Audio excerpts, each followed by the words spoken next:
तो सपा की साइकिल यात्रा। नमस्कार, लोकमंच न्यूज देख रहे हैं आप, मैं हूं आपके साथ सुरभि राजपूत।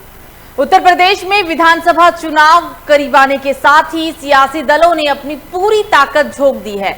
एक बार फिर समाजवादी पार्टी साइकिल के जरिए यूपी के सिंहासन पर काबिज होने की तैयारी में जुट गई है। इसी कड़ी में आज समाजवादी पार्टी ने जनेश्वर मिश्र की जयंती पर या आज यानी कि गुरुवार को पूरे प्रदेश में साइकिल यात्रा निकाली। समाजवादी पार्टी के सुप्रीमो और पूर्व मुख्यमंत्री अखिलेश यादव ने गुरुवार को पार्टी कार्यालय से साइकिल रैली निकाली। उनके साथ कार्यकर्ताओं का एक बड़ा हुजूम दिखा। उनका ये कारवां पार्टी कार्यालय से चलकर जनेश्वर मिश्रा पार्क तक पहुंचा। इस दौरान पार्टी भाजपा सरकार की जन विरोधी नीतियों के बारे में लोगों को बताती हुई भी नजर आई है। साइकिल यात्रा सुबह 11 बजे से शुरू हुई, जो कि क्षेत्र में 5 से 10 किलोमीटर तक चली। देश में बढ़ती हुई महंगाई और बेरोजगारी के मुद्दे को लेकर यूपी में एक बार फिर से समाजवादी पार्टी ने कई जिलों में साइकिल रैली निकाली है। कानपुर, इटावा, उन्नाव, चित्रकूट, कानपुर देहात, हरदोई आदि ऐसे जिले हैं जहां पर साइकिल पर सवार होकर सपा कार्यकर्ताओं ने भाजपा की केंद्र और यूपी सरकार के खिलाफ जमकर नारेबाजी की है। आप ये तस्वीर देख रही हैं साइकिल यात्रा के दौरान की। साइकिल यात्रा जब निकाली गई, एक सपाइयों का एक बड़ा हुजूम साइकिल यात्रा में देखने को मिला है। हालांकि इस साइकिल यात्रा में एक खास बात आपको बता दें, अखिलेश यादव की पत्नी डिंपल यादव ने साइकिल यात्रा को हरी झंडी दिखाकर रवाना किया है। जनेश्वर जयंती के मौके पर जनेश्वर पार्क तक ये साइकिल यात्रा पहुंची। ऐसा लगता है कि जैसे अब समाजवाद से हटकर जो सपा के मुखिया अखिलेश यादव वो जातिवाद पे उतर आए हैं।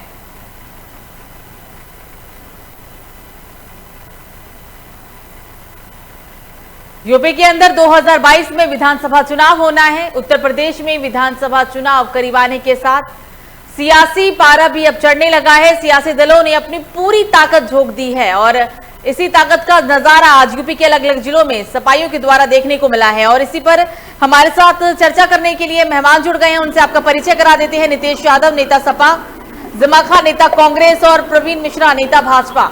आप तीनों का ही सबसे पहले तो बहुत बहुत स्वागत है लोकमंच न्यूज में। सर जी नमस्ते। चर्चा की शुरुआत करेंगे और प्रवीण जी सबसे पहले आपके पास ही आएंगे। साइकिल यात्रा के क्या मायने लगाएं? क्या लगता है कि इस बार जो साइकिल यात्रा की तैयारी हमने यूपी के अलग अलग जिलों में देखी है, सपा के मुखिया क्या कहना चाहते हैं इसके जरिए? आवाज आ रही है क्या आपको? प्रवीण जी बिल्कुल आ रही है आवाज आपकी, सर आ रही है।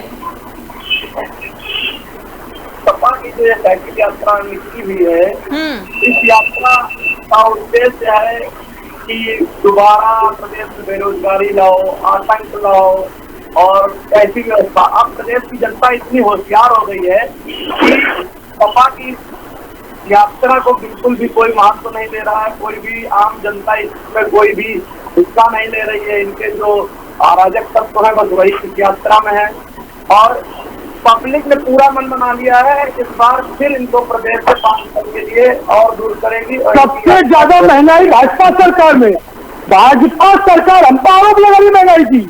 पेट्रोल देख लो, डीजल देख लो, क्या चीज सस्ता बताइए हमें। सरसों का तेल देख लो, रिफाइंड देख लो, है? आप लोग कह रहे कि महंगाई सपा जाती है। अरे सबसे ज्यादा भाजपा महंगाई लेकर आई है। सबसे ज्यादा क्लेम सपा के अंदर हुई है, भाजपा के अंदर हुई है। नितेश जी, एक स्लोगन है आपके लिए, शायद आसमान का इशारा है, 2022 का सूरज हमारा है। यही स्लोगन इस वक्त ज्यादा देखने को मिल रहा है, सपाइयों का यही नारा है। क्या सच में ऐसा है क्या सर? आप बिल्कुल समाजवादी पार्टी की जो साइकिल यात्रा, महंगाई मुद्दा, रोजगार और भी उसके रोजगार वगैरह इसके जो मुद्दे जो विशेष में साइकिल यात्रा निकली थी, आज आपने देख लिया होगा उत्तर प्रदेश में साइकिल का इतना हवा की तरह साइकिल निकली है। हर शहर, हर विधानसभा, एक एक छोटे छोटे विधानसभाओं में भी, जिले में, नगर में, हर जगह इतनी बहुत बढ़िया साइकिल यात्रा थी। ये पूरी संदेश मिशन 2022 था। नितेश जी, साइकिल यात्रा बिल्कुल बहुत बढ़िया थी, चुनावी रैली थी बहुत बढ़िया, लेकिन इस चुनावी रैली में कोरोना भूल गए क्या? जब बंगाल में भाजपा प्रचार करने जाती है तो कोरोना इनके रिश्तेदार है। और पार्टी समाजवादी पार्टी ने यात्रा निकाल दी, कोरोना गाइडलाइन थी, कहीं नहीं हो पाई हो तो इस चीज की नहीं तो मतलब जैसा भाजपा ने किया वैसा सपा भी करेगी, यही कहना चाह रहे हैं ना सर? नहीं, ये ऐसा नहीं कहना चाह रहे हैं हम। अभी तो आपने यही बोला। मेरा प्रश्न ये था आपसे, मैं किसी का कोई पक्ष लेके तो नहीं कर रही हूँ, क्योंकि जैसा आज हमने देखा, आपने देखा कि पूरे दिन यूपी के अलग अलग जिलों में साइकिल यात्रा में किसी के चेहरे पे कोई मास्क नहीं लगा था। एक सवाल तो आपसे भी बनता है कि शायद जैसे भाजपा ने बंगाल में किया था, बंगाल विधानसभा चुनाव में रैली के दौरान, आज वही सारी चीजें दोहरा दी गई सपाइयों के द्वारा भी। नहीं, कुछ जगह में तेरा हो सकता है कि नहीं मास्क लगा हुआ है, पर आधे से ज्यादा 100 में से 95%, 85% लमसम कहीं नहीं लगा था सर, कहीं भी नहीं लगा था। लखनऊ की दिनेश्वर पार्क की तस्वीरें देखने को मिली, कहीं पे भी किसी भी कार्यकर्ता ने, किसी भी नेता ने मास्क नहीं लगा रखा था। ऐसा क्यों सर? मतलब चुनावी रैली होगी लेकिन उसका भुगतान जो है वो जनता करे। नहीं, जनता क्यों करेगी जब ये भाजपा सरकार के लिए वैक्सीन ऑक्सीजन से कोरोना पेशेंट मरे ही नहीं है, और तो सबको पता है किसके आदमी ज्यादातर एक्सपायर हुए हैं। क्या कहना चाह रहे हैं आप? मतलब मैंने बोला कि इसकी जो खामी है वो जनता को भोगना पड़ेगा, क्योंकि यही विपक्षी दल तब आएगा और ये कहेगा कि कोरोना फैल गया, लेकिन फैलाने पे बढ़ावा किसने दिया? क्योंकि ये सिर्फ सपा के द्वारा नहीं है, ये सभी जितने भी अभी, क्योंकि चुनाव है, सभी की रैली निकलेगी, सभी कोरोना गाइडलाइन को ताक पे रखेंगे और बाद में सभी राजनीति करने के लिए आ जाएंगे।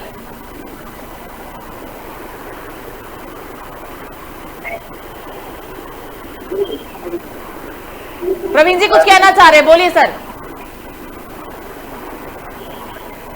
प्रवीण जी आपकी आवाज नहीं आ रही है सर। नेता पब्लिक के बीच में काम करते नजर आए, कितने लोगों की इन्होंने कोरोना काल में मदद करी, साइकिल यात्रा निकाल। प्रवीण जी आपकी आवाज नहीं आ रही है, बोलिए।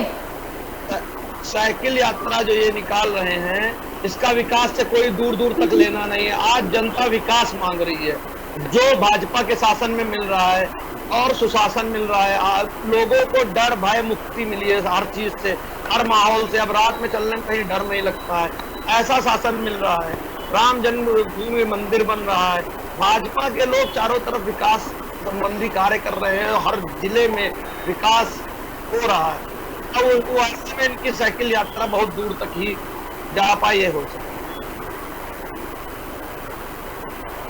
तो पब्लिक बाहर का रास्ता दिखाएगी और इनकी यात्रा बहुत ज्यादा दिन चल नहीं पाएगी। इनको पब्लिक सीधा बाहर का रास्ता दिखाएगी। इसके बाद ये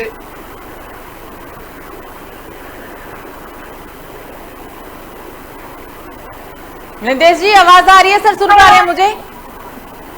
हाँ, आपकी आवाज आ रही है। हेलो, प्रवीण जी की आवाज आई आपको? प्रवीण जी को सुना आपने? आपको आवाज नहीं आई उनकी? हेलो जी हेलो, प्रवीण जी अपनी बात को दोहराएं, आप जो कह रहे थे इस बात को दोहराएं। मैं ये कहना चाह रहा हूँ, इतना बड़ा कोरोना काल हमारे यहाँ गुजरा, वैक्सीन को लेके इनके नेताओं ने अफवाह बनाई, कहा कि ये मोदी की वैक्सीन है, हम नहीं लगवाएंगे। यहाँ पब्लिक के बीच में किस तरह से कहना चाह रहा हूँ, कोरोना काल में इसको मार। अरे एक बात बताइए, उस वैक्सीन से अगर ये घटना हुई है तो ऑक्सीजन था ऑक्सीजन था। जब आपके भाजपा के नेता खुद मंत्री सांसद खुद इस बात को कह रहे हैं कि हमारे परिवार में जो मृत्यु हुई है ऑक्सीजन की वजह से हुई है, आप लोगों पे, आपकी सरकार पे ऑक्सीजन नहीं थी, आप क्या बात कर रहे हैं? आपको ऑक्सीजन नहीं थी और आपकी सरकार सत्ता में बैठी हुई, चलिए ऑक्सीजन पूरा था, ऑक्सीजन में मृत्यु नहीं हुई है। चलिए एक चीज कहता हूँ, ऑक्सीजन जब सुनिए मेरी बात, जब पहले मेरी बात सुनिए, पहले तो उत्तर प्रदेश में ऑक्सीजन था तो आपके सांसद आपके ऊपर से आरोप लगाए थे। एक बात पब्लिक में इस तरह की अफवाहें को फैला रहे हैं, क्योंकि इसका पब्लिक की जान की चिंता नहीं, अपनी राजनीति की चिंता। पब्लिक की जान की चिंता तो आप नहीं रखते। कोरोना में अगर सुनिए मेरी बात, पब्लिक की जान की चिंता तो आप नहीं करते हैं। एक चीज बताइए, कोरोना में जो समाजवादियों ने राशन वितरण का और खाने का उपयोग किया कभी हो रहा, और आप लोगों ने उन लोगों को मुकदमा किया था। कहीं आपके मुखिया कहीं निकले हो तो जरा एक तो फोटो या एक तो वीडियो दे दीजिएगा, मैं देख लूंगा, मुझे तो अरे हम निकले हैं, अरे हम निकले हैं, हम भेजेंगे आपको। और बताइए, हम निकले हैं, हम भेजेंगे आपको। किसान पैदल आया, मजदूर पैदल आया। प्रवीण जी नितेश जी प्रवीण जी नितेश जी, एक और मेहमान हमारे साथ हैं, जमा खान के पास जी के पास। अब सीधा चलते हैं, नेता कांग्रेस हैं जमा जी। बसपा प्रबुद्ध सम्मेलन कर रही है, आज आपने सपा की तरफ से जो साइकिल यात्रा निकाली गई वो देख ही लिया। कांग्रेस कहाँ है सर? कांग्रेस 2022 का विधानसभा चुनाव भूल गई है क्या सर? अभी डीजल पेट्रोल और इसकी महंगाई, गैस की महंगाई को लेकर के 12 तारीख को पूरे जोर शोर से प्रदर्शन किया था। बैलगाड़ी की यात्रा लगा के 5 किलोमीटर सुल्तानपुर शहर में हम लोगों ने यात्रा निकाला और प्रदर्शन किया, जिसका नतीजा ये रहा कि इनकी हालत खराब हो गई। बीजेपी सापा और सापा की साइकिलें पंचर हो गई है, क्योंकि मुसलमान जो है आजम खान की वजह से अखिलेश से जुड़ा था। अब अखिलेश ने कहीं भी आजम खान की न फोटो लगाया, न उनका नाम कहीं भी नहीं आ रहा है। कौन चला जी का फोटो नहीं लेता है? कौन चला है? अभी जमा जी, आज के साइकिल यात्रा में तो आजम खान का जिक्र भी हुआ। कई नेता ऐसे थे जो मांग भी कर रहे थे कि आजम खान को रिहा करो, तो आप ये तो नहीं कह सकते कि नेता नाम नहीं ले रहे हैं।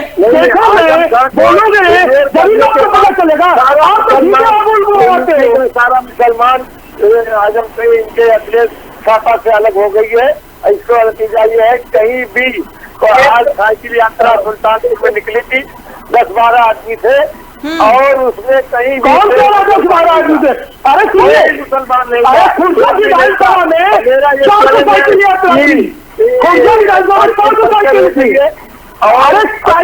नहीं हुई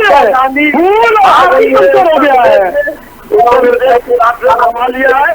उनके रहने पर, उनके आने पर कांग्रेस पार्टी, प्रियंका गांधी एक आंधी है, दूसरी इंदिरा गांधी है, उनके आने पर यूपी में कांग्रेस की सरकार बहुत से बनेगी। लेकिन खान साहब, हमने तो अभी तक जो विधानसभा चुनाव होना है उसमें त्रिकोण टक्कर देखा है, सपा, भाजपा और बसपा। कांग्रेस को तो जिक्र ही नहीं आ रहा सर, कांग्रेस कहाँ गई? बीजेपी का तो वो हालत होगी कि बीजेपी झूठ का एक पुलंदा है, चाहे योगी हो चाहे मोदी हो, ये झूठ बोल करके अपना बचत बनाने की कोशिश कर रहे हैं। ये कहीं भी मैदान में नहीं है, ये हवा में है। और रह गया सापा, बीएसपी तो खत्म हो चुकी है। सारे जो दलित वर्ग है और हरिजन वर्ग है, वो सब या तो बीजेपी में जाएंगे या तो कांग्रेस में आएंगे। ठीक है, प्रवीण जी के पास चलते हैं, प्रवीण जी के पास चलते हैं, वो कुछ कहना चाह रहे हैं, बोलिए। मैं ये पूछना चाह रहा हूँ, मैं बताना चाह रहा हूँ, आप पहले सुनिए कि कांग्रेस पार्टी की सरकार अपनी उत्तर प्रदेश में 2022 में बनेगी। कैसे बनेगी? सिर्फ बातों से ही बन जाएगी सर? तैयारियां भी तो बताएं, क्या एजेंडा होगा, कैसे जाएंगे जनता के बीच, कौन से मुद्दे होंगे?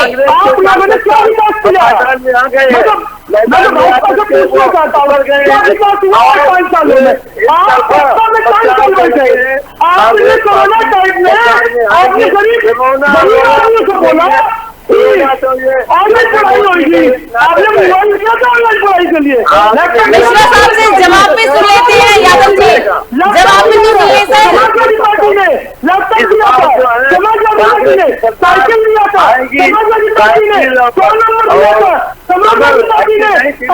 सर पूरे आधे घंटे तक सवाल पूछते रहेंगे या जवाब भी सुन ले सर? यादव जी जवाब भी सुन लेते हैं, यादव जी जवाब भी सुन लेते हैं, खान साहब जवाब सुन लेते हैं,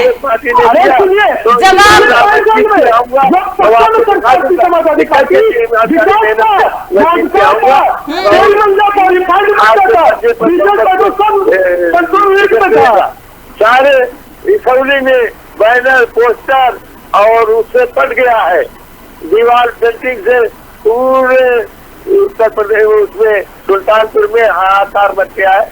अब आप देखिएगा कि इस बार कांग्रेस की सरकार। ठीक है, खान साहब जवाब सुन लेते हैं मिश्रा जी से, फिर आपके पास दोबारा आएंगे। मिश्रा जी जवाब दीजिए सर, बोलिए। जी मिश्रा जी आवाज आ रही है, आपने सुना, दोनों ही नेताओं का सवाल सुन लिया, जवाब दे दीजिए। क्या सवाल है? बेरोजगारी, महंगाई, कानून व्यवस्था का बुरा हाल, सवाल तो बहुत है सर। अंतर्राष्ट्रीय बाजार में और डीजल के दाम बढ़ रहे हैं। पहले अंतर्राष्ट्रीय बाजार नहीं था, अब अंतर्राष्ट्रीय बाजार हो गया। अब डीजल देख लो, पेट्रोल अंतर्राष्ट्रीय बाजार हो गया। अरे नेपाल जैसा देश मंदा बेच रहा है, अपना देखिए इंडिया में इतना। यादव जी आपने सवाल बोल दिया, जवाब सुन लीजिए फिर बोलिएगा, क्योंकि इकट्ठे बोलने से कोई फायदा नहीं होगा। सर जवाब दीजिए मिश्रा जी। मैं सिर्फ ये कह रहा हूँ, महंगाई कोई मुद्दा नहीं है, पार्टी महंगाई कोई महंगाई मुद्दा ही नहीं है। ज्यादा डीजल पेट्रोल के बढ़ते दाम, महंगाइयों से बुरा हाल लोगों का, आप कहते हैं कि महंगाई कोई मुद्दा ही नहीं है। महंगाई के लोग बात करने में पेट्रोल को डीजल क्या रेट है?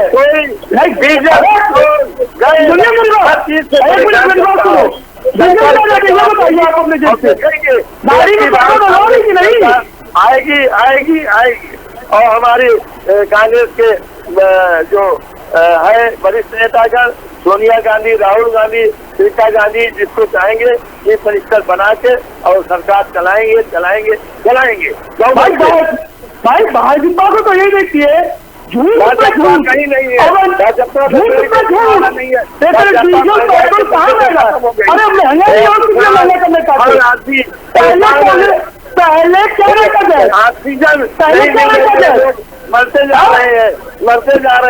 रहे हैं। आप उसको नहीं देख पा रहे और आप सरसों का तेल सरसों का तेल पहले कितना महंगा होता था? 100 रुपये होता था, आज 160 है। अभी महंगाई नहीं है, आप क्या करना चाहते हो? अभी महंगाई नहीं है। इस बात को संकल्प ले रही है। जहाँ हम लोग जाते हैं वहाँ इस बात का चैलेंज है कि अपनी बार हम लोग कांग्रेस की सरकार बनाएंगे उत्तर प्रदेश में।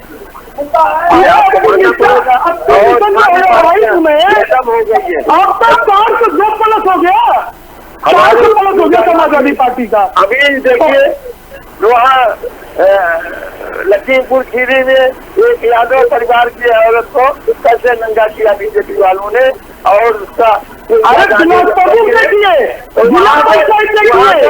अरे महिला सुरक्षा के नाम पे तो भाजपा बिल्कुल बेकार है, बिल्कुल बेकार है भाजपा महिला सुरक्षा के नाम पे। यादव जी कानून व्यवस्था का बुरा हाल, इससे भी बुरा हाल आपकी सरकार में था, शायद आप भूल गए हैं, लेकिन याद दिला देते हैं आपको कि जब आपकी सरकार थी तब उस वक्त कानून व्यवस्था का कितना बुरा हाल था। अधिकारियों को जांच करने से पहले सोचते नहीं थे सर। सपा के नेता एक पुलिस वाले के ऊपर हाथ उठाने से पहले सोचते नहीं थे। आप जिस कानून व्यवस्था का राग अलाप रहे हैं ना बहुत देर से, शायद आप सपा के कार्यकाल की कानून व्यवस्था के बारे में भूल गए हैं, थोड़ा याद कर लीजिए।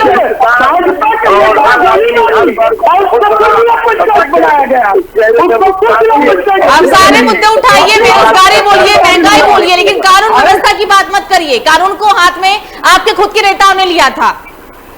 2014 की कार्यक्रम को अब याद करिए कि आपके खुद के नेता क्या करते थे। समाजवादी पार्टी कानून नहीं लेती है, समाजवादी पार्टी नहीं लेती है कभी कोई लोग नहीं। अभी देखिए हमारे यहाँ लगा दिया, कहीं कुछ कर दिया, ये सब नहीं चलेगा। और की बार कांग्रेस सरकार बनने जा रही है। सारी जनता उत्तर प्रदेश में ये आज की साइकिल यात्रा से कांग्रेस भाजपा बिल्कुल भाजपा का दिमाग हैंग हो गया है कि मतलब क्या हो रहा है। सही बात। आज कांग्रेस भी आप पे आरोप लगा रही है, आप भी कांग्रेस को पे आरोप लगा रहे हैं, लेकिन जब वही भाजपा को हराना होगा तो गठबंधन भी करने से पीछे नहीं हटेंगे। पहले ही बोल चुके हैं आपके मुखिया, या अगर गठबंधन भी करना पड़ा ना भाजपा को हराने के लिए तो करेंगे हम। बड़े दल से गठबंधन नहीं, छोटे दल से गठबंधन होगा। छोटे दल से गठबंधन, लेकिन ये एक शब्द आज तो कहा था कि कुछ भी करना पड़े, कुछ में तो बड़ा छोटा दल हर कोई आता है। और डीजल पेट्रोल ये तो राजनीति है सर, दल बदलू है। वो सब में नहीं आप छोटे दल से गठबंधन कर सकते हैं, लेकिन बड़े दल से कांग्रेस पार्टी हर वर्ग को लेकर चलेगी। सेकुलर पार्टी होने के नाते से हर जनता के साथ चलेगी और उनका काम करेगी, उनके चेहरे पर मुस्कान आएगी। अब की सरकार बनने के बाद आप देख लीजिएगा कि कांग्रेस पार्टी कितनी जोर शोर से लड़ने जा रही है और हर तरह से काम कर रही है। अभी 9 तारीख को क्रांति दिवस के रूप में मनाया जाएगा। आप देखिएगा कितनी अपार भीड़ रहेगी। कांग्रेस की जनता प्रदर्शन करने जा रही है। आज की साइकिल यात्रा से भाजपा का दिमाग है हो गया है, बिल्कुल बदलाई हुई है। ये हो क्या रहा है? मिश्रा जी, सच में ऐसा है क्या सर कि आज की साइकिल यात्रा से डर गए हैं, दिमाग हैंग हो चुका है? कई बार बोल चुके हैं यादव साहब, आज की साइकिल यात्रा से थोड़ा डर है क्या मन में? कोई डर नहीं है। आजम खां जब अलग हो गए हैं तो कोई डर नहीं है। अरे आजम से अलग हो गए, आपके कहने से अलग हो गए, आजम से आपके कहने से अलग हो गए, नहीं आजम से आपके कहने से अलग हो गए। आप लोगों को जो चुनावी टाइम में हिंदू मुस्लिम आजम खान की अलग नहीं है, आपके जिद में अलग है, समाजवादियों के लिए अलग नहीं है। समाजवादी का एक कार्यकर्ता आजम खान जी के लिए आज भी मान रखता है। समाजवादी को डुबा देंगे, देख लीजिएगा। डूब गई कांग्रेस ये दम पर, मुसलमानों के दम पर ये जीतती थी और अब जीत नहीं सकती। मतलब आप पूरा बिल्कुल खुलेआम बोल रहे हैं कि इस बार चुनाव लड़ेंगे, मुसलमानों के दम पर जीतेंगे। अखिलेश मतलब जातिवाद, धर्मवाद आप तो खुद ही हिंदू मुसलमान बीच मिला रहे हैं ना सर? खान साहब हिंदू मुसलमान तो खुद ही कर रहे हैं ना, फिर आप बोलेंगे कि भाजपा वाले हिंदू मुसलमान करते हैं। सबका दिमाग हैंग हो चुका है। जनता एक तरफा ये आवाज दे रही है, चारों तरफ से आ रही है इस बार कांग्रेस सरकार। किसके दम पर? मुसलमानों के दम पर, मुस्लिम के दम पर? इसमें दम है। और आप देखिए साइकिल यात्रा देख के बहुत और भाजपा हो, कांग्रेस हो, बसपा हो, तीनों पार्टियां बिल्कुल बौखलाई हुई है। खुलेगा और सबका काम होगा, सब आराम से रहेंगे। उनके चेहरे पर, उनके बच्चों के चेहरे पर मुस्कान रहेगी। अरे मुस्कान पहले भी करना चाहिए था, मुस्कान पहले करना चाहिए था। कांग्रेस सरकार की रही है, भाजपा सरकार रही है, इतनी बढ़िया नहीं। अरे एम्बुलेंस दिया उन्होंने, एम्बुलेंस दिया उत्तर प्रदेश में, भाजपा खुशहाली लाएंगे। भाजपा ने एम्बुलेंस दिया है, एम्बुलेंस कमाने में कर रही है। चाकरी बेरोजगारी दूर करेंगी कांग्रेस। कहाँ रोजगारी दूर है? आप तो 5 साल पर रोजगारी दूर नहीं है, तो दूर करेंगे आने के बाद वो काम करेगी कि जनता अपने प्रदेश में, केंद्र में, राज्य में आप लोगों को रोजगारी दूर नहीं हुई है। फिर से कांग्रेस को लाना है और कांग्रेस की सरकार बनाना है और सबके चेहरे पे मुस्कान लाना है और देश में आजादी। आज भी साइकिल से तीनों बिल्कुल बौखलाई हुई है। बौखलाई नहीं है। बोलिए मिश्रा साहब, बोलिए सर, आप बोलिए। सरकार आई, देखिएगा। मेरी आवाज आ रही है क्या? हाँ बिल्कुल आ रही है सर, बोलिए, आप ही बोलिए। मैं ये कहना चाह रहा हूँ कि इस बार इन जो दोनों दलों ने इस महामारी काल में जो गैर जिम्मेदाराना हरकतें की हैं, इन लोगों ने जो जनता के बीच में बैठने को अफवाहें फैलाई है, जो हर जगह पे इन लोगों ने अराजकता बनाई है, इसका कैसी अफवाह और कौन सी अराजकता? किस अफवाह की बात कर रहे हैं ये भी बताइएगा। मिश्रा जी किस अफवाह की बात कर रहे हैं? यादव जी सुन लीजिए सर, सुन लीजिए, बातों को पूरा करने दीजिए सर।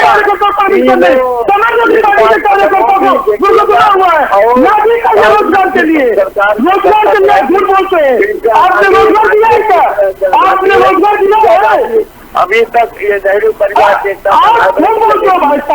पूरा उत्तर प्रदेश देख रहा है और ये इसका नतीजा ये होगा कि अच्छी सरकार कांग्रेस की बनेगी। जी बिल्कुल सर, समय खत्म हो चुका है, इसलिए इस चर्चा को यही समाप्त करते हैं। आप तीनों ही हमारे साथ जुड़े, इसके लिए आप तीनों का बहुत बहुत शुक्रिया। हमारे साथ है नितेश यादव, नेता सपा, जमा खान, नेता कांग्रेस, प्रवीण मिश्रा, नेता भाजपा। तो हम आज सपा की साइकिल यात्रा को लेकर ये पूरी चर्चा कर रहे थे, क्योंकि उत्तर प्रदेश में विधानसभा चुनाव होना है 2022 में, लेकिन विधानसभा चुनाव से पहले जिस तरीके की सभी देख रहे हैं कि सभी पार्टियों ने अपनी तरफ से पुरजोर तैयारी कर ली है, पूरी ताकत झोंक दी है।